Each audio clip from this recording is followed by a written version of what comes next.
Muy buenos días a todos, damos gracias a Dios Todopoderoso que nos permite disfrutar cada día, cada semana, cada domingo, estar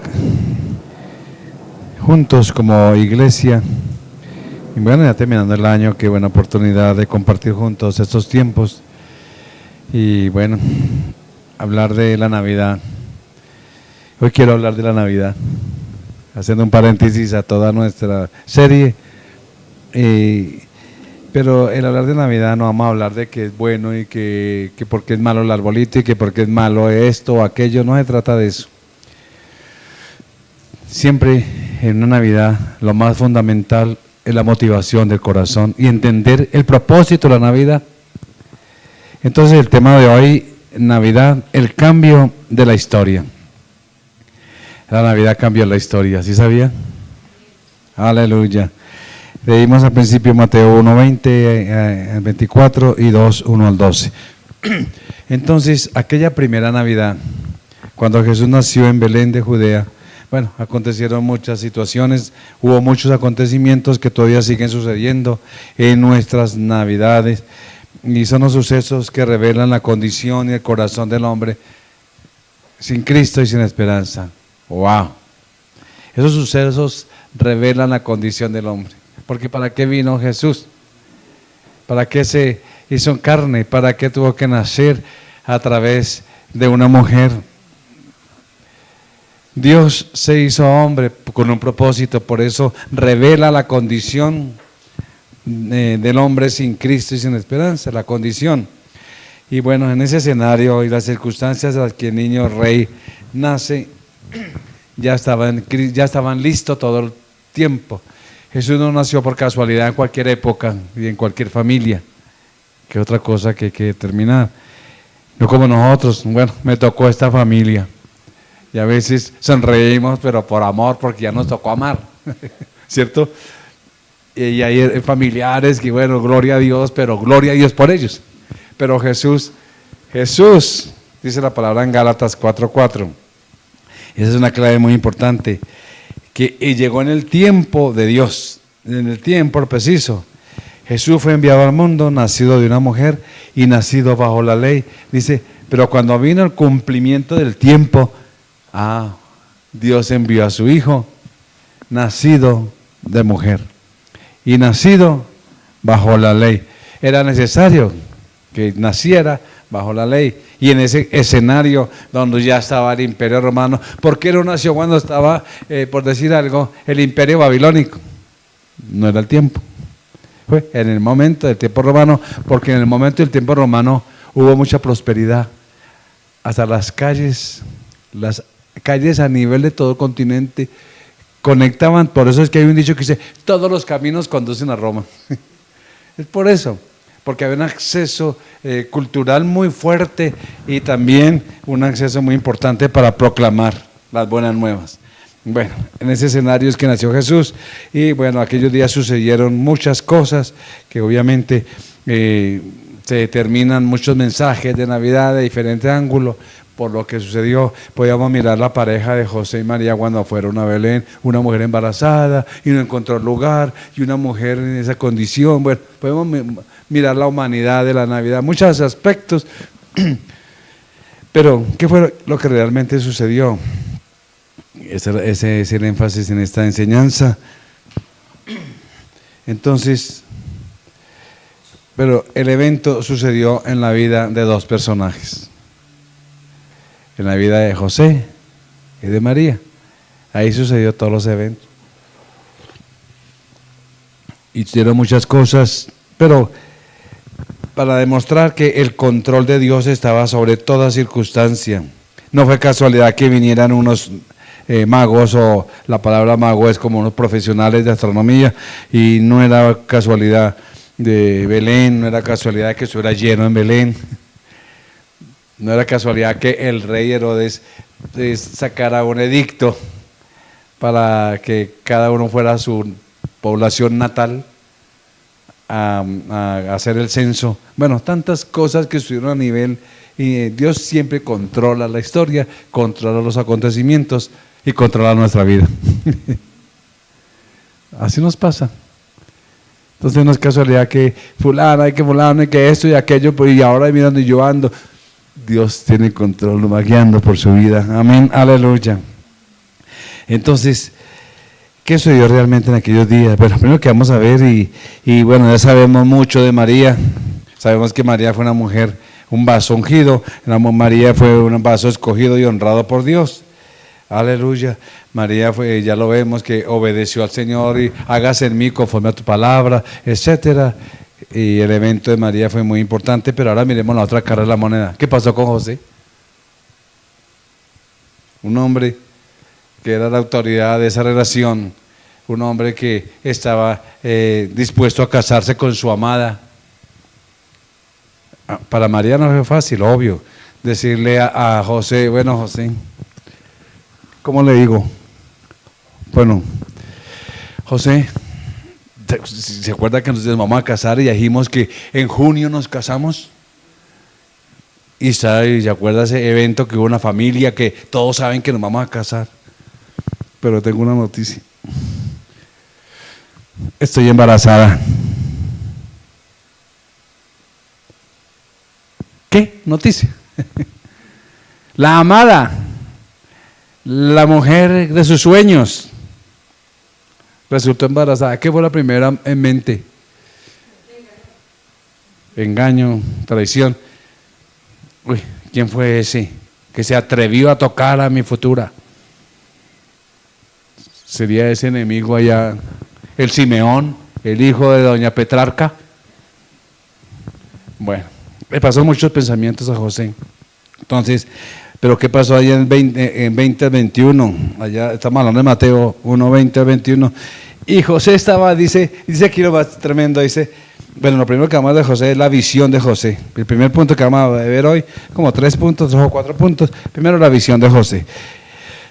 Y dice, pensándole en esto, he aquí un ángel del Señor le apareció en sueños y le dijo, José, hijo de David, no temas.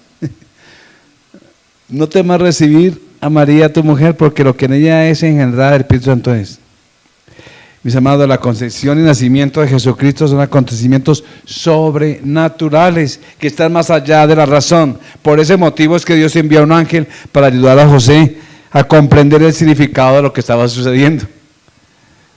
Porque dice, y pensando él en esto, lo tenía, mejor dicho, y ahora cómo hago aquí, no, y es que yo amo a María, y si actúo conforme a la ley para apedrearla, porque la ley decía eso, si una mujer resultara, que compromiso, pero resultara engañando al hombre, automáticamente queda apedreada. Entonces estaba pensando en esto, sabía qué hacer, pero esta visión que aparece el ángel aquí nos revela algo, no solo las circunstancias, sino también el carácter de José. Revela que Dios tenía el control. Revela que Dios controlaba el corazón de aquel hombre en ese momento. José estaba decidido a terminar con su compromiso con María, pero Dios le envió un mensajero y le reveló, le confirmó lo que María decía acerca de su embarazo. Y eso abrió un nuevo camino de obediencia a José. Qué tremendo. Porque María sí, no, pero es que a ver, es que vino un ángel, me dijo que yo iba a quedar embarazada, y entonces que era un plan divino. ¿Se acuerda que en el Antiguo Testamento habla mucho del Mesías? Y entonces Dios me usó como instrumento de ese para que el Hijo naciera a través de mí. Bueno, pero ¿qué nos habla de José? Primero miremos que era un devoto. José era justo. Aquí vemos el carácter de José. José se evidencia la mesura que tuvo de no deshonrar a su prometida. Él no salió corriendo de la rabia que le dio, porque a veces, por eso es importante saber que él temía a Dios. ¿Cuántas veces por reacciones nosotros reaccionamos y cometemos errores? José, por su reacción y rabia, le dijo, ¿sabe qué? Déjeme. No, pero venga, le explico. Ya, déjeme. Y se fue por allá a hablarle a los vecinos. Es que mi esposa la reacción a veces, pero José no. José tuvo mesura, aprendió a callar para no deshonrar a su prometida. Él no la repudió públicamente ante testigos, conforme dice por allá, no lo vamos a leer, pero Deuteronomio 22, 23 al 30 nos dice ahí lo que estoy diciendo. La mujer tenía que ser deshonrada públicamente. Y si era necesario, tenía que ser apedreada por traicionera. Esa era la ley, esa era la ley. Entonces, un hombre que tenía en su corazón el temor de Dios, como José, no haría tal cosa. Ahí nos demuestra la integridad de un hombre justo que se mide por su carácter y no solo por lo que se cree. Entonces vemos que la devoción de José se puede ver en todo su proceder y su prudencia en cómo trató el problema del embarazo de María. ¿Se acuerda que la palabra dice que seamos lentos para la ira? ¿Cuántos somos lentos para la ira? Mejor ni miremos. Ni miremos para el lado tampoco. Mejor miremos para arriba, que es lo único que nos puede ayudar. Entonces, José no se airó, él fue lento para la ira. Como dice Proverbios allá, miremos algunos versículos de Proverbios, lo que Dios espera de un hombre de Dios, o de un hombre que teme a Dios, o de una persona que teme a Dios. ¿Cuál es nuestra reacción frente a esa noticia? Una noticia de esas tan tremenda. Que tú recibes una noticia de algo, no necesariamente, pero así como José, pero algo que te confronta. Dice la palabra pensando, en Proverbios 10, 12, dice la palabra que todo hombre prudente procede con sabiduría. Qué tremendo. El odio despierta sencillas, pero el amor cubrirá todas las faltas. ¿Sabe que José amaba a María? Fue capaz de cubrirle su falta. ¿Cuántos de nosotros cometemos errores y fallas? Tremendo. Seremos capaces de cubrir la falta. Cubrir la falta es tener un corazón perdonador, que fue lo que hizo José. Pero lo perdonó. Miren, mis amados, Dios nos llama a nosotros a extender la mano de misericordia para levantar. Pero cuando comete errores, a veces se extiende el pie para aplastar y no la mano para levantar. Por eso, mis amados, y de Proverbios 16, 23, hagamos un recorrido por Proverbios 16, 23, dice la palabra del Señor: el corazón del sabio hace prudente su boca y añade gracia a sus labios. Mire esta proceder, estamos viendo como ejemplo a José. 13, 16, esto revela no solo el carácter de este hombre que temía a Dios, sino también un corazón sensible, que es lo que Dios espera de nosotros. Estoy relacionando la Navidad con nuestra actitud. También José, mira, aquí es de todo hombre prudente, procede con sabiduría, más de necio genera necedad. Bueno, miren, mis amados, José también era un hombre muy discreto, porque dice, pensando él en esto. Fue un hombre con creencias definidas y aún así estuvo dispuesto a sufrir por sus creencias. Aquí podemos decir como Pablo o como Salomón. Como Pablo por allá en 1 Corintios 13, 14, que ya conocemos, dice, el amor que es sufrido. Por eso el odio despierta rencillas, pero el amor cubre las faltas. ¿Sí ves? Y entonces aquí dice que ¿qué es el amor? Mire, a veces nos dan palo y a veces nos dan, mire, mis amados, a veces vituperio. Dios nos ha hablado mucho a nosotros sobre eso, la palabra vituperio y oprobio. A veces uno se siente muy vituperado por comentarios y todas esas cosas contra la iglesia y contra todo eso. Pero ¿qué sucede? El amor es sufrido. Y entonces uno se llena de eso. ¿Y sabe qué ha hecho Dios? Ha mandado siervos aquí, sentados aún esta semana, gente que ha venido de visita aquí a Colombia y nos ha ministrado de una forma. Mire, si uno dice que quitaré todo oprobio sobre sus vidas, sobre la iglesia fiel, etc. Mis amados, porque delante del Señor hemos aprendido esto: el amor es sufrido, es benigno, etc. Bueno, y también, como dice Proverbios 10, 12, que creo que ya lo leímos. Entonces, mis amados, leamos Proverbios 27, 6. Mire, el odio despierta rencillas, pero el amor cubre todas las faltas. Mira lo que dice Proverbios 27, 6, dice, fieles son las heridas del que ama, pero importunos los besos del que aborrece. La traición es muy tremenda. Pero, mis amados, este hombre era muy discreto, amaba al Señor y amaba a su amada, a María. Por eso la discreción de José se mide por la prudencia que usó. Por eso dice, y pensando en esto, es que me llama mucho esa palabra, y pensando en esto nos habla de que José había meditado sobre el asunto cuando María le habló acerca del embarazo, y bueno, ¿y cómo será? ¿Será cierto? ¿No será cierto? Que un ángel se le apareció, y José sabía que él no era el padre, y entonces mi esposa, mi futura esposa va a tener un bebé que no es mío, pero guardó silencio. Y sabiamente enfrentó el asunto para que ella no fuera ultrajada ni apedreada por el pueblo. Qué tremendo. Y a pesar de que José tenía el derecho, él tenía el derecho de romper con su prometida, él tenía todo el derecho, Dios le llevó a tomar otra decisión cuando también le habló a su corazón a través del ángel que leímos ahorita, todo lo que ha pasado y todo lo que estaba sucediendo y toda esa obra sobrenatural que estaba sucediendo para cambiar la historia de la humanidad. Algo sobrenatural que estaba cambiando el ambiente espiritual por el Espíritu de Dios.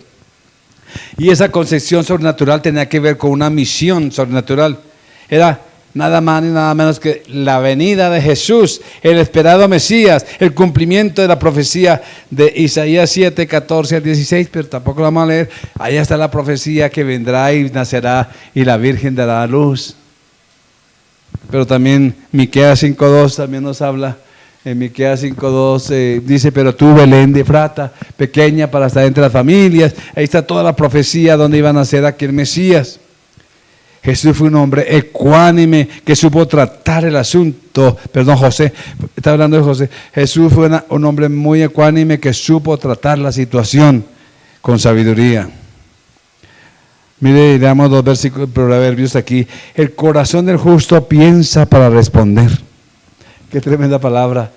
El corazón del justo piensa para responder, mas la boca de los impíos derrama malas cosas. Hay cristianos, hijos de Dios, que se comportan como unos impíos. Porque mire, lo que hablan derraman malas cosas. Lo que hablan. Pero el corazón del justo piensa, no actúa, no reacciona y responde, es que bla, bla, bla, y después se arrepiente. Ay, ¿yo qué dije? Es que se me fue. Ay, Señor, perdóname, es que pues ya hizo el daño. Por eso debemos cuidar mucho las palabras, y José cuidaba mucho eso. El Proverbios 11:12 también nos dice ahí, el que carece de entendimiento, menosprecia a su prójimo, mas el hombre prudente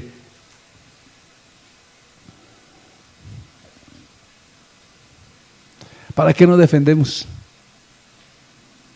Con todas las experiencias que, en mi caso, he vivido, el que vi este año, no me defendí en nada. ¿Para qué? Dios es el que nos exalta. Él es el que sabe y Él sí conoce. Así es tu condición, y así le pasó a José. A José, tremendo. José cayó ante el Señor. Y José, otra característica de José es que fue un hombre dispuesto. Estamos dando características de enseñanza y uno mira en Navidad, no, Navidad tiene muchos contextos, pero también, además de ser devoto, justo, también era discreto, pero también es dispuesto. Estaba dispuesto a obedecer a Dios y a enfrentar todo lo que pudiera venir. Su amor por Dios y por María le hicieron dispuesto a llevar el oprobio por Cristo. Allá en Juan 8:45, bueno, hay una referencia ahí, porque mire cómo han hablado los conocidos de él. Cuando se fue María, ya estaba embarazada, ya todo el mundo se dio cuenta que estaba embarazada. ¿Sabe qué fue? Y tampoco se habla mucho el evangelio de eso. El José embarazó a María. Esto es antes de casarse. Tremendo. Comentarios por todo lado. Pero él aceptó ese oprobio. Qué tremendo. Por ejemplo, a Jesús, nosotros no somos nacidos de fornicación. Mira la indirecta que le echaron los fariseos a Jesús. Jesús diciendo que ustedes son los hijos del padre del diablo y que no sé qué. Pero nosotros no somos nacidos de fornicación. Mire la fama que tenían. ¿Por qué? Porque ellos creían que José y María ya habían tenido relaciones antes de matrimonio, etcétera. Bueno, mis amados, Satanás siempre ataca la verdad de este hecho del nacimiento de Jesús. Ataca la verdad de que Jesús fue engendrado. Muchos dicen que Jesús no fue engendrado, que eso no fue el Espíritu Santo. Y siempre trata de negar la persona de Jesús y siempre trata de negar la palabra de Dios. Pero la verdad, siempre que usted y yo estemos dispuestos a hacer la voluntad del Dios, el diablo nos atacará con pensamientos negativos. ¿Tú estás dispuesto a hacer la voluntad de Dios? Siempre nos ataca con pensamientos negativos. Qué tremendo. A Eva, ¿qué le dijo el tentador? Con que Dios os ha dicho. Siempre que atacar la verdad de la palabra de Dios. Estoy aterrado y me meto a veces que por muchas circunstancias uno se mete a todas esas redes y en YouTube y por allá en Instagram y bueno en Facebook, mensajes por todos lados y a veces tan distorsionados de la verdad, porque se da verdades a medias, y la gente recibe eso como una verdad absoluta cuando no se mete a estudiar la palabra de Dios. Por eso que muchos creen a eso y dicen, no, es que yo estoy de acuerdo con esto, por aquello. Qué tremendo. Por ejemplo, hay una página en Facebook que se llama, mira cómo se llama, Exégesis y Revelación de las Escrituras. Y bueno, yo me metí ahí porque exégesis es muy profundo en la palabra. Y lo que mandan, y resulta que era contra el Señor. Y descubrí que esa página, el fundador era un rabino judío. Porque yo dije, pero ¿por qué ataca tanto a Jesús y el Mesías? Es muy sutil porque no ataca de frente. Y sacan textos ahí aislados para decir, es que exactamente Jesús no era el Mesías. Y la gente coge eso, y porque uno mira los comentarios, padre, uno era yo así, toda la iglesia cristiana, pero me estoy dando cuenta entonces que la verdad es otra. No escudriñan. Y así pasa hoy en día. El diablo quiere destruir la verdad del Evangelio. Mire, 1 Corintios 11:13, Pablo nos dice y nos advierte: temo que como la serpiente con su astucia engañó a Eva, nuestros sentidos de alguna manera sean extraviados de la sincera fidelidad a Cristo. Eso es lo que está pasando hoy en día. Muchos sentidos del ser humano están siendo extraviados de la sincera fidelidad a Cristo. Por eso, pero él estaba dispuesto a obedecer a Dios, José, a pesar de todo, de toda esa contrariedad. Y José no dudó. Otra de las ventajas de José, además de estar dispuesto, no dudó. José fue un hombre que no dudó en todo lo que el ángel le había revelado. Entonces, lo que hizo fue confirmar lo que María le había dicho. Ay, o sea que es verdad lo que María me dijo. Estoy dispuesto, Señor. Él no dudó. Esto nos habla de la gran fe, de creer en el mensaje de Dios. De pronto al principio dijo, no, pero ¿será que sí? Cuando el ángel le dijo también, pero Dios no permitió que ninguna gota de duda fluyera sobre José. Y tan pronto como José comenzara a sentir duda de lo sagrado del embarazo de María, Dios envió a su ángel para disipar toda duda y temor. Por eso lo leímos al principio. Ahí lo leímos. No temas en recibir a María, tu mujer, le dice el ángel. Tranquilo. Entonces José toma la decisión. Al descubrir que María estaba embarazada y a pesar de ser consciente, entonces toma a María por esposa, aunque sería humillante para él, humanamente hablando, pero elogió a María porque era la revelación divina. Tremendo. Y tampoco dudó al ponerle el nombre que el mismo Señor había ordenado, el Emmanuel, el nombre asignado por Dios a aquella persona.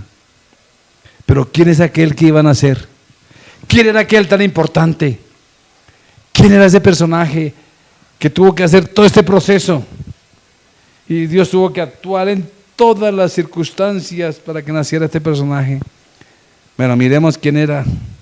Un nombre. ¿Qué nombre era aquel que Dios le dio y que José obedeció en ponerle ese nombre? Primero que todo era un nombre sublime. Qué tremendo. Miremoslo en Esdras 9:6. O es Isaías, creo que es Isaías, me parece. ¿Qué dice ahí? Aleluya. Miremos Isaías 9:6. Isaías 9:6. Dice la palabra del Señor. Dice: porque un niño es nacido, hijo nos es dado, y el principio sobre su hombro, y se llamará su nombre. ¿Cómo? Admirable, consejero, Dios fuerte, Padre eterno, príncipe de paz. ¡Wow! Era un hombre muy sublime. Igual que Lucas 1:30, ¿sí ves? Entonces, el nombre de Jesús es sublime porque vino del cielo, porque no era cualquiera, porque Dios lo escogió, porque nació y se originó en la mente de María. En la mente de aquella mujer que Dios halló gracia, como dice Lucas ahí 1. Es un nombre admirable. Como Jesús, cuando se bautizó, Dios le confirmó y le dijo allá en Mateo 3:17: este es mi Hijo amado. Tremendo. Este es mi Hijo amado y en él me complazco totalmente. No hay otro. Además, Dios no podía complacer con ningún ser humano. Ningún ser humano podíamos complacer a Dios. Nada, nada, sino más ahora que tenemos la ayuda del Espíritu Santo, tenemos la fuerza espiritual y tenemos la palabra que nos da orientación y aún así fallamos. Y aún así, con todo ese poder que tenemos de Dios, ahora menos sin el Espíritu Santo, sin la palabra, ¿cómo va el Señor se va a complacer con nosotros? Pero hubo uno que sí. Aleluya. Este es mi Hijo amado y en él tengo complacencia. Por eso el nombre del Señor es admirable, porque todos los mundos iban a admirar su vida perfecta y sin pecado, sus milagros, su gran obra de redención, todo iba a concluir en Jesús. Amén. El poderoso. Por eso nosotros no predicamos a nosotros mismos, predicamos a Jesús, el admirable. Otro nombre que es Salvador. En Hechos 4:12 dice: porque no hay otro nombre bajo el cielo dado a los hombres en que podamos ser salvos. Es un nombre en el cual podamos ser salvos. 1 Timoteo 2:5-6 es claro esa palabra. En 1 Timoteo 5 dice: porque hay un solo Dios, un solo mediador entre Dios y los hombres. ¿Cómo se llama ese nombre? Jesucristo, hombre. El 6. Y lo que dice el 6, el cual se dio a sí mismo en rescate por todos y el cual se dio testimonio a su debido tiempo. Creo que estamos hablando de José, a su debido tiempo se dio testimonio. Entonces podemos decir, bueno, no sé si Mateo 1:21, y lo tienen ahí listo, también nos habla del nombre Salvador, el 1:21, gloria a Dios. Entonces, podemos decir entonces que el significado más maravilloso del nombre de Jesús, el significado más, digamos, más fundamental, más importante de Jesús es Salvador. Salvador. Y dará a luz un hijo y llamará su nombre Jesús. ¿Por qué se llamará Jesús? ¿Por qué? Porque Él salvará. Porque Él salvará. Porque Él salvará a su pueblo de sus pecados. Lucas 2:11 nos dice la palabra: os ha nacido hoy en la ciudad de David. Cuando el ángel se presentó allá a los ¿cómo se llama? A los pastores. ¿Se acuerdan los pastores? Los pastores de Belén vienen a adorar al niño. Eso. Aquel pastor de video que dijo el Señor, que les dijo: os ha nacido un Salvador. ¿Quién es? Mire, os ha nacido hoy en la ciudad de David un Salvador, que es un Salvador. Ese nombre es muy importante, aleluya. Y ese llamado para nosotros. Y cuando celebramos Navidad, celebremos entonces la predicación de la palabra a ese Salvador. Ese es el objetivo de Navidad. Qué tremendo, ya en su nombre Dios había impreso esa palabra, en su propio nombre. Otro nombre poderoso de Jesús es nombre soberano. 1 Timoteo, ya lo leímos, 6:15. Pero 1 Timoteo 6:15 nos dice la palabra del Señor, hay muchos versículos, pero dice, lo cual a su tiempo nos traerá el bienaventurado y solo soberano Rey de reyes y Señor de señores. Pero miren lo que dice, y solo soberano Rey. Él es soberano. Si tú rechazas a Jesús, estás rechazando al Rey de Reyes y al Señor de Señores y al soberano. Padre. ¿No lo dice Filipenses 2:9 también de otra manera? Él es soberano, mis amados. Por eso dice, por lo cual Dios también lo exaltó hasta lo sumo y le dio un nombre que es sobre todo nombre. No hay otro nombre máximo, sino aquel que murió en la cruz. Bueno, que nació en un pesebre con un propósito de morir. El Salmo 8:1 dice, a mí me fascina ese Salmo 8:1, porque dice que, bueno, estaba David por allá contemplando por allá, Señor, cuán glorioso es tu nombre en toda la tierra. Has puesto tu gloria sobre los cielos. Mire que es su nombre sobre la gloria. Y el versículo 9 dice, glorioso y cuán grande es tu nombre en toda la tierra. El versículo 9 de Salmo 8. Por eso, mis amados, Él es soberano porque sobre todo nombre. Es un nombre sobre todo, todo. Por allá también dice la palabra del Señor que toda rodilla se doblará y toda lengua confesará que Jesucristo es el Señor. Soberano. Yo no creo en Dios, a mí no me hablen de esas cosas, tranquilo. En algún momento de su existencia, ya sea no esté en la tierra, va a adorar a ese Señor que usted rechaza hoy. Esto es lo más glorioso del Evangelio, aleluya. Lo más glorioso de esta Navidad, que os ha nacido un Salvador, aleluya. Él es todopoderoso. Y ya vemos en Apocalipsis, declara mucho sobre la gloria de Cristo. Eso significa Apocalipsis, significa revelación de Jesucristo. Este significa Apocalipsis. Y esa revelación de Jesucristo está mostrando a un Jesús todopoderoso, victorioso, soberano, glorioso, con honor, con homenajes, en rendición, en adoración a Él. Apocalipsis 5:13, por ejemplo, lo dice, y todo lo que ha creado, que está en el cielo, sobre la tierra y debajo de la tierra, en el mar. Bueno, estaban adorando a Jesús, mire. Y todas las cosas que en ellas hay, al que está sentado en el trono y al Cordero, sea la alabanza, la honra, la gloria. Bueno, entonces el nombre de Dios es muy glorioso, aleluya. También es un nombre sagrado. Otra característica de este nombre de Jesús, de que nació. Un nombre sagrado, Filipenses 2:10 y 11, nos habla muy claro de ello. Cuando se nos dice, allá en Filipenses 2 dice, porque en el nombre de Jesús, estaba diciendo ahorita, toda rodilla se doblará, lo que está en los cielos, en la tierra y debajo de la tierra, y toda lengua confesará. Qué tremenda esa palabra, que Jesucristo es el Señor, para gloria de Dios Padre, su nombre sagrado. Mateo 1:23, que ya leímos también hoy, nos está hablando acerca de esa realidad. Era que una virgen considerada y llamada a su nombre Emmanuel, que traducido es Dios con nosotros. Entonces, mis amados, ¿quién nació? ¿Quién vino al mundo? Emmanuel, Dios con nosotros, y será llamado así porque es un nombre sagrado, Hijo de Dios, Hijo de Dios, aleluya. Ahí está, ese es Lucas 1:23 también, y Emmanuel, mire, que habla Dios con nosotros. Y Juan 1:14, que todos conocemos ese versículo hablando de Jesús, y dice, y aquel verbo, o sea, aquel que nació en ese pesebre, fue hecho carne. Dios se hizo carne a través de ese bebé que hoy que celebramos, que el mundo celebra a su manera. Se hizo carne y habitó entre nosotros.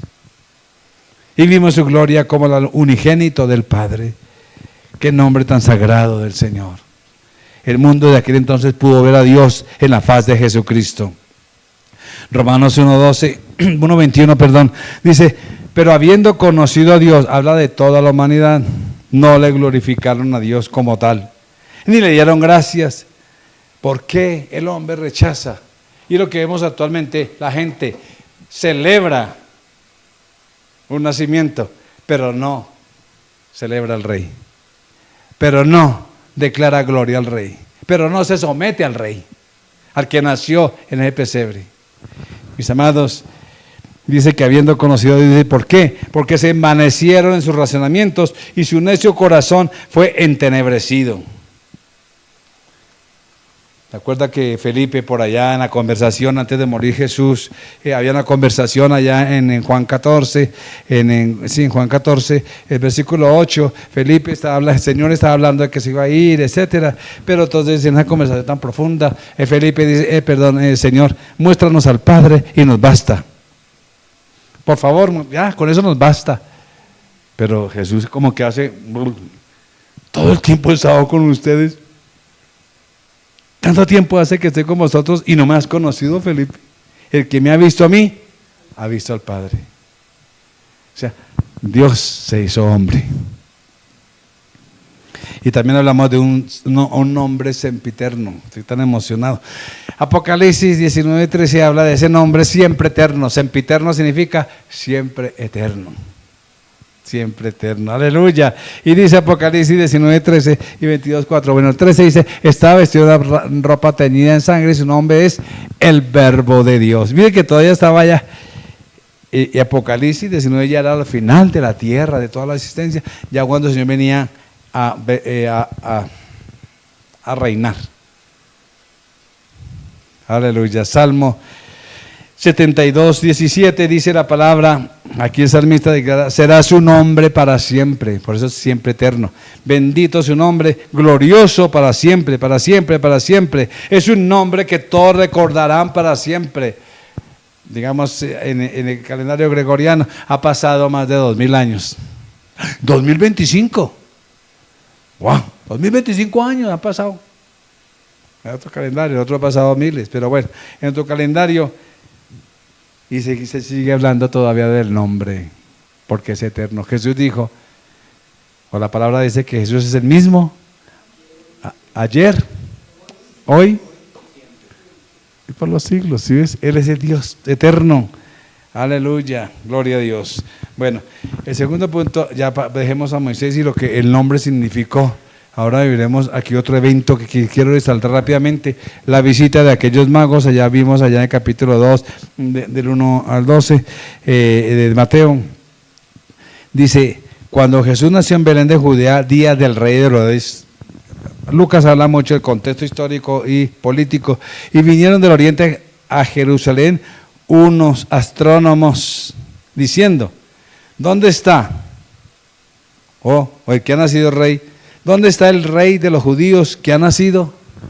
Imagínense que ellos, ignorantes de todo el contexto cultural de Jerusalén, y llegan a Herodes y le preguntan, ¿dónde está el rey? Cuando el rey, ¿quién era en ese momento?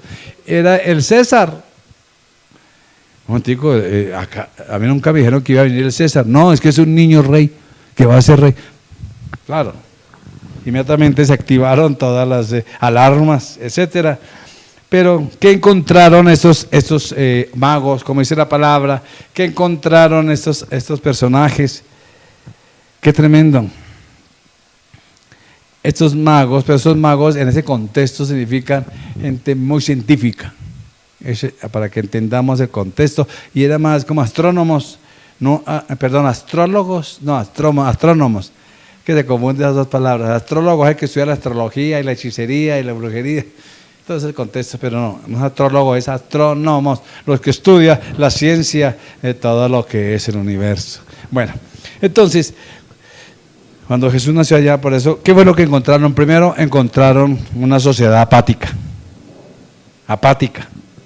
Cuando Jesús nació en Belén, nadie sabía ni dónde ni cómo habría de nacer. Esperaban un Mesías, sí, pero nadie sabía que iba a llegar ese Mesías y que iba a ser para recibirlo con júbilo. Pero en vez de gozo, ¿qué encontraron ellos? Estos hombres encontraron apatía, indiferencia. Vieron a un pueblo apático, un Israel que ignoraba los sucesos del nacimiento de Jesús. Ese fue el confrontamiento. Pero hoy podemos decir lo mismo.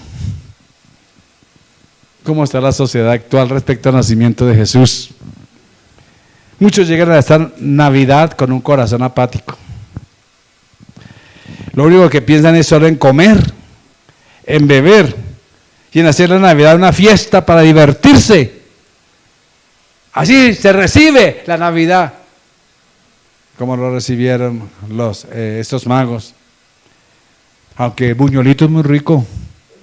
Ay, la natilla también, no la voy a dejar a un lado. Y no nos estamos refiriendo a eso. ¿Y el pavo? O sea que ese pastor va a quitar el pavo, o la lechona, o el tamal. No está mal. Es la motivación del corazón. Qué lindo aprovechar estos momentos para fortalecernos en familia, ¿o no? Qué lindo disfrutar, claro, disfrutemos. Pero el problema es el extremo y la sociedad en cómo nos encontramos hoy. Es una sociedad olvidada de Dios. Se olvidan del verdadero significado que hay detrás de la Navidad de Jesús, o sea, del nacimiento de Jesús. Hay personas que se tornan apáticas cuando Dios nos dice que el nacimiento de su Hijo tiene que ver con la salvación de todos los hombres, y se muestran apáticas. Un ejemplo, usted que de Navidad, háblele a su familiar apático de Jesús. No me hable eso. Pero sale de ahí y al vecino dice, ¡Feliz Navidad! O a la medianoche, todos abrazados dando Feliz Navidad, pero rechazan el mensaje. ¿Sí es la diferencia? Entonces encontramos una sociedad apática. Primera Timoteo 2:11.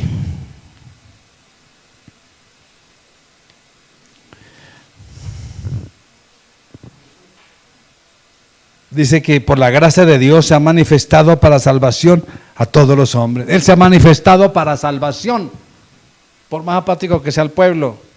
1 Timoteo 2:14, ahí mismo, pero el versículo 4, dice, el cual quiere que todos los hombres sean salvos y vengan al conocimiento de Dios. Dios no está enojado que celebremos la Navidad, ¿sí sabía? No. Antes Él espera que aprovechemos esas temporadas para predicar la palabra, para que proclamemos la salvación, porque no quiere que nadie se pierda. Juan 1:12 nos dice que a lo suyo vino y los suyos no lo recibieron. Él vino con un propósito, a nacer, pero los suyos no lo recibieron. Esa es la sociedad. ¿Qué más encontraron estos sabios o estos hombres? Encontraron un mundo religioso, un pueblo muy religioso. Atesoraban las escrituras, pero no las practicaban. Eran los sacerdotes y los escribas que enseñaban al pueblo acerca de la ley y acerca de todos los misterios de la ley y de la palabra proféticas, y sabían que estaban esperando el Mesías. Sin embargo, ninguno de estos religiosos que estudiaban tanto la ley fueron a Belén a ver si era verdad todo lo que decía el nacimiento del rey. No fueron a Belén porque no creían en ese contexto. Se quedaron envanecidos en su conocimiento religioso, pero no estuvieron dispuestos a caminar como José y María 8 kilómetros para reconocer y reverenciar al Mesías. Por eso, mis amados, el hecho de saber la Biblia y de conocer historias bíblicas y aún de guardar ciertas escrituras en nuestra mente, de nada vale si el corazón está lejos de Dios. Hay gente que conoce la escritura, yo ya sé eso y ya conozco, yo leo la Biblia, pero ¿dónde está su corazón? Mateo, el Señor lo aclaró muy bien en Marcos 7, 6 al 7, dice, este pueblo del labio me honra, mas su corazón está lejos de mí. Pues en vano me honran. Entonces, mis amados, el hecho de ser un religioso no me hace salvo. El hecho de que yo pertenezco a tal grupo, pertenezco a tal religión, Pila, de eso no te hace salvo. ¿Qué fue lo que perdió Adán cuando pecó? No perdió una religión, perdió una relación. Perdió su relación con el Señor. Y entonces a partir de ahí el hombre se ha tornado religioso y ha tratado de cubrir su vergüenza con la religión. Por eso Eclesiastés 7:20 dice: no hay justo en la tierra que haga el bien y nunca peque. ¿Qué más encontraron? Encontraron a un rey antagonista. El nacimiento de Jesús fue en días del rey Herodes, uno de los hombres más perversos y ambiciosos, que manchó su conciencia y sus manos con sangre inocente, matando a todos los niños. Por eso cuando el rey preguntó, bueno, ¿dónde está el rey para adorarlo? Dice la palabra ahí que el Herodes se turbó, allá ya lo leímos en Mateo 2, se turbó. Y el título que se le dio a Jesús fue Rey de los Judíos. Por eso cuando murió Jesús, he aquí el Rey de los Judíos. Por eso, porque Herodes pensó que se iba a destronar. Y bueno, etcétera, y le hizo creer a los sabios que cuando lo adoraran, dígame en dónde y yo también voy a adorarlo. Puro político, porque era perverso. Amén.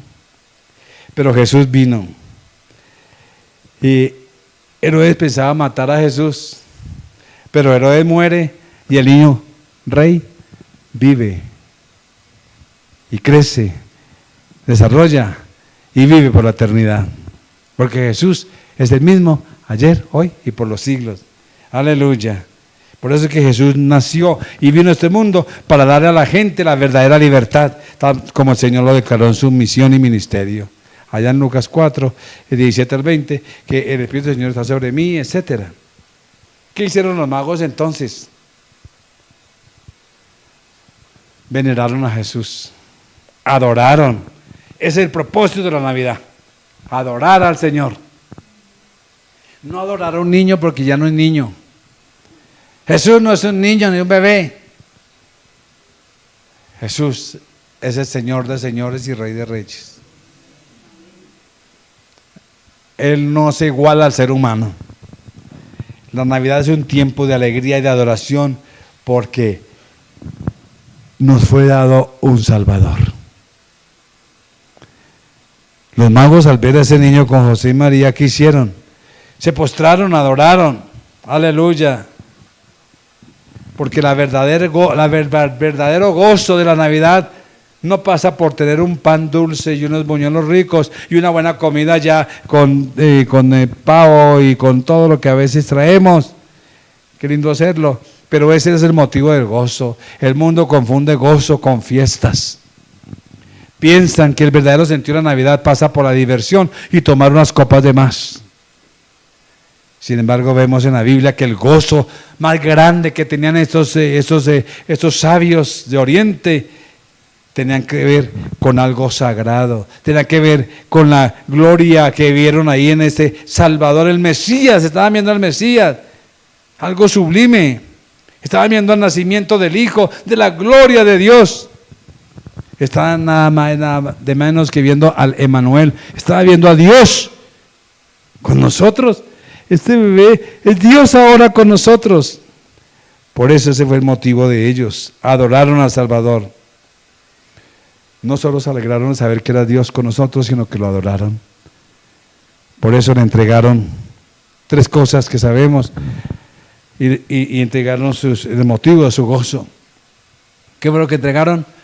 Oro, incienso y mirra. Y por eso la gente piensa que son 3. No, la Biblia no dice que fueron 3. Pueden haber sido 6, 7. Que trajeron oro, incienso y mirra. Entonces la gente define como que 3 porque dieron 3 regalitos. No, hubo bastante. Porque Dios iba a llevar a José y a María para Egipto. Necesitaban platica. Entonces Dios, mire que mirando la escena, ¿sí ve? También les dio porque sabía que tenía que ir para otro país. Entonces, ¿por qué entregaron oro, incienso y mirra? ¿Por qué lo adoraron con esas ofrendas? Porque el oro. ¿Por qué lo adoramos primero que todo a Él? Porque Él es santo. Lucas 1:35 lo dice. Porque Él es Señor. Filipenses 2:9-11. Y dieron regalos porque Él es soberano. Le dieron reverencia porque Él es santo. Le dieron reconocimiento porque Él es el Señor. Y dieron regalos porque Él es soberano. Bueno, ahí están las citas. Reverencia porque Él es santo, Lucas 1:35. Reconocimiento porque Él es el Señor, Filipenses 2:9-11. Y regalos porque Él es soberano. Aleluya. Otro aspecto es que fue lo valioso. ¿Qué significó ese oro, incienso y mirra? El oro, esa es la adoración. Oro es la deidad. Significa la deidad de Cristo. El incienso significa su pureza. ¿Se acuerda que dice que el sube como incienso en nuestras oraciones de la presencia de Dios? Y la mirra significa muerte, porque es la unción. Ahora, para concluir, ¿qué le ofrecemos nosotros al Señor?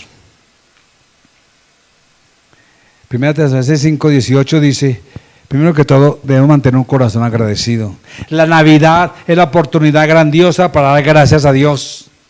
En todo, no solo cuando la vida nos trata bien, sino cuando toda circunstancia debemos encontrar razones de agradecimiento a Dios, porque algún día Dios se hizo hombre y murió en la cruz para restaurarnos, lavarnos, limpiarnos, bendecirnos, prosperarnos, etcétera, etcétera. Hay motivos suficientes para dar gracias al Señor. Filipenses 4:11 y 12, aquí Pablo nos da la lección, dice, he aprendido a contentarme cualquiera que sea mi situación. Y ahí comienza. ¿Cuál es tu situación? Dale gracias a Dios porque hubo un nacimiento. Ese es el reconocimiento esta semana de nuestro Salvador, Rey, Señor. Debemos dar gracias en todo y por todo y no solo por algo. Siempre debemos estar agradecidos. Por eso en Efesios 5:20, que también ya por ahí leímos, dice también la palabra, y sed agradecidos. Qué tremendo. Entonces, ¿cuál es nuestra motivación también? ¿Qué le ofrecemos al Señor en esta época, en esta semana? Un corazón arrepentido. Dice en Hechos 2:38, arrepentidos. Siempre hay cosas por las cuales necesitamos arrepentirnos, porque hay oportunidad de salvación y de perdón. Si no hubiera nacido el Salvador, no tendríamos perdón. Entonces debemos mantener esa actitud de arrepentimiento ante el Señor.